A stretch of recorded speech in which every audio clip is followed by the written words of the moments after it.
என்ன பார்க்குறீங்க? எதையோ போட்டு தட்டிகிட்ருக்கேன்னு நினைக்கிறீங்களா? இது ஒன்றும் இல்லை, இது ஃப்ரண்ட்டோட வாஷிங் மிஷினோட இன்னர் டப்பு.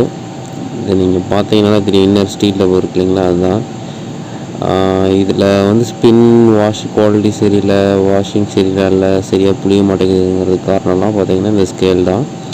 இந்த ஸ்கேல் சால்ட் வாட்டரில் மேக்ஸிமம் வரும். பார்த்தீங்கன்னா இதுதான் வந்து இது முடியாது தான் உங்களுக்கு ஸ்பின் ஆகிற குவாலிட்டி கம்மியாகும். எவ்வளோ ஹோல்ஸ்லாம் பாருங்கள், 2-3 ஹோல்ஸ் தான் இருக்குது. இது வழியாக தான் வாட்ரு உங்களுக்கு வெளியே வரும். ரெண்டாவது பார்த்தீங்கன்னா ஸ்பைடர்லாம் நல்லா இத்து போச்சு, அப்படியே பாருங்கள் பொங்கின மாதிரி இருக்கும்.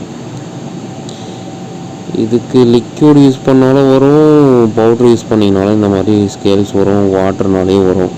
ஸோ இதை எப்படி மெயின்டைன் பண்ணுறோன்னா ஆசிட் வாஷ் பண்ணணும், இல்லை டீஸ்கேல் பவுடர் இருக்குது அது யூஸ் பண்ணலாம். டீஸ்கேல் பவுட்ரு அவ்வளோ எஃபெக்ட் இருக்காது, இருந்தாலும் உங்களுக்கு ஒரு மீடியமாக, அதாவது மிஷின் வாங்கினதுலேருந்து நீங்கள் யூஸ் பண்ண ஆரம்பிச்சிங்கன்னா ப்ராப்பராக இருக்கும். ஸோ நடுவில் ஸ்டார்ட் பண்ணுறீங்க அப்படின்னா கண்டிப்பாக ஆசிட் வாஷ் பண்ணிவிட்டு அதுக்கப்புறம் நெக்ஸ்ட் மந்த்லேருந்து நீங்கள் அந்த டீஸ்கேல் பவுடர் யூஸ் பண்ணுற மாதிரி இருக்கும். அது இன்னும் உங்களுக்கு மேக்ஸிமம் தரும். இது top load, front load, semi machine, இது எல்லாத்துக்குமே யூஸ் ஆகும். எல்லாத்துலேயும் ஸ்கேல்ஸ் இருக்கும். உங்களுக்கு வாஷிங் குவாலிட்டி ப்ராப்ளம் இருக்குன்னா நீங்கள் கண்டிப்பாக ஆசிட் வாஷ் பண்ணுறது பெஸ்ட்டு. நீங்கள் மேலே பல்செட்டரை ரிமூவ் பண்ணி பார்த்தீங்கனாலே தெரிஞ்சிடும். டாப் லோடாக இருந்தால் உங்களுக்கு ஈஸியாக நீங்கள் ஒரே ஒரு ஸ்க்ரூ ஸ்டார் ஸ்க்ரூ இருந்துச்சுன்னா நீங்களே கழட்டி பார்த்துடலாம். பல்செட்டரை மட்டும் கழட்டிட்டு பார்த்தீங்கன்னா உள்ளே எவ்வளோ ஸ்கேல்ஸ் இருக்குது என்னென்னு தெரிஞ்சிடும். ஸோ ஃப்ரண்ட் லோட்னா மட்டும்தான் உங்களால் பார்க்க முடியாது. அதுலேயும் கீழே ட்ரைனேஜ் இருக்கு இல்லைங்களா, ட்ரைன் பம்ப் இருக்கும் கீழே, அதை ஓப்பன் பண்ணிங்கன்னா அதில் ஃபில்ட்ரு இருக்கும். அதை பார்த்தீங்கன்னா தெரிஞ்சிடும் ஸ்கேல்ஸ் எவ்வளோ இருக்குது அப்படின்ட்டு. அதை பொறுத்த வரைக்கும் நீங்கள் ஆசிட் வாஷ் பண்ணிங்கன்னா ஈஸியாக இருக்கும். ஆசிட் வாஷ் பண்ணால் தான் பெட்டர். அதுவும் பார்த்தீங்கன்னா நீங்கள் ஒரு வாங்கி ஒரு 2 இயர்ஸ் அப்புறம்னா கண்டிப்பாக ஆசிட் வாஷ் பண்ணுறது பெஸ்ட்டு. அதுவும் சால்ட் வாட்டரில் யூஸ் பண்ணுறீங்க அப்படின்னா கண்டிப்பாக ஆசிட் வாஷ் பண்ணுறது நல்லது. ஆசிட் வாஷ் பண்ணுறதுனால என்னென்னா உங்களுக்கு வாஷிங் குவாலிட்டி ப்ராப்பராக இருக்கும். நீங்கள் புதுசு வாங்கும்போது எப்படி உங்களுக்கு குவாலிட்டியாக வாஷிங் இருந்துச்சோ அதே வாஷிங் இருக்கும். ஆசிட் வாஷ் பொறுத்த வரைக்கும் கண்டிப்பாக எக்ஸ்ட்ரா ஸ்பேர்ஸ் எல்லாம் சேஞ்ச் பண்ணுற மாதிரி இருக்கும். ஃப்ரண்ட் லோடுனா ஆயில் சீல் பேரிங்லாம் சேஞ்ச் பண்ணுற மாதிரி இருக்கும். டாப் லோடுனா உங்களுக்கு பார்த்தீங்கன்னா இல்லை பல்செட்டர் ஏதாவது கட்டாயிருக்கலாம், இல்லை ஸ்பைடர் உள்ள ஹாப் இருக்கும், அது ஓட்டேஜ் இருக்கலாம்.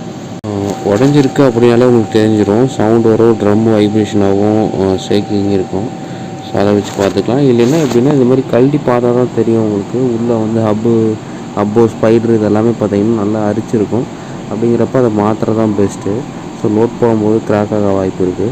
அப்புறம் ஆசிட் வாஷுங்கிறது என்னென்னா, ஆசிட்னால் அது பாத்ரூம் ஆசிட் தான். அதை நல்லா, அதாவது எந்த ஒரு மெட்டல்லையும் அதை யூஸ் பண்ண முடியாது. அது எப்படி யூஸ் பண்ணுறதுன்னா வாட்டரில் மிக்ஸ் பண்ணிவிட்டு பிளாஸ்டிக்கை வந்து ஆசிட் வாஷ் பண்ணணும். ஸோ இந்த மாதிரி ஸ்டீல் டப்பெல்லாம் பார்த்தீங்கன்னா உங்களுக்கு வாஷ் பண்ணி சோக் பண்ணி தான் எடுக்க முடியும். தண்ணியில் நல்லா சோக் பண்ணிவிட்டு தான் நம்ம எடுக்க முடியும், அப்போ தான் வரும். ஆசிட் வாஷை பொறுத்த வரைக்கும் பிளாஸ்டிக் ஐட்டம்ஸ் இருக்குது, இதெல்லாம் நம்ம அதை மட்டும் தான் ஆசிட் வாஷ் பண்ண போகிறோம். அவுட்லெட் ஓஸு, இன்னர் ஓஸு இதெல்லாமே ஆசிட் வாஷ் பண்ணிடலாம். ஸ்டீலில் எஸ்எஸ்ஸை பொறுத்த வரைக்கும் நம்ம ஆசிட் யூஸ் பண்ணோம்னா அது கலர் வந்து சேஞ்ச் ஆக ஆரம்பிச்சிடும். அதனால தான் டீஸ்கேல்னு சொல்லிட்டு நமக்கு சேல் பண்ணுறாங்க. ஒவ்வொரு பிராண்டையுமே இருக்குது. லேயர்ஸை தான் நமக்கு ரிமூவ் பண்ணணும். டோட்டலாக உங்களுக்கு இந்த மாதிரி ஆசிட் வாஷ் பண்ணுற அளவுக்கு இருக்காது. நம்ம டோட்டலாக டிஸ்மேண்டில் பண்ணி ஒவ்வொன்றையும் தனித்தனியாக சோக் பண்ணி வாஷ் பண்ணுற அளவுக்கு வராது. நீங்கள் மேக்ஸிமம் ஒரு 2 இயர்ஸில் 1 டைம் ஆச்சும் நீங்கள் ஆசிட் வாஷ் பண்ணிட்டுருக்கணும். அப்போ தான் உங்களுக்கு வாஷிங் குவாலிட்டி பெஸ்ட்டாக இருக்கும். டீஸ்கேல் பொறுத்த வரைக்கும் அதை மெயின்டைன் பண்ணிங்கன்னா போதும், உங்களுக்கு ஈஸியாக இருக்கும். மெயின்டைன் பண்ணாதவங்க 2 இயர்ஸில் 1 டைம் ஆச்சு நீங்கள் ஆசிட் வாஷ் பண்ணிட்டுருக்கணும். அதுதான் பெஸ்ட்டாக இருக்கும்.